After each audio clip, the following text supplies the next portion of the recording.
Air Attack 5-1 on the Cedar incident on August 28th, 22:34 hours.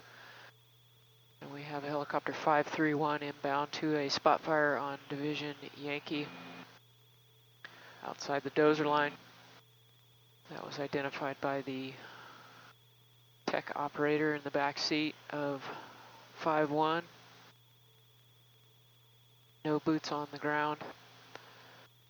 Division has requested the helicopters do what they can to keep the spot fire in check. According to 531, it's got a pretty decent wind on it. Appear to be effective, keeping it from being able to build up a head of steam.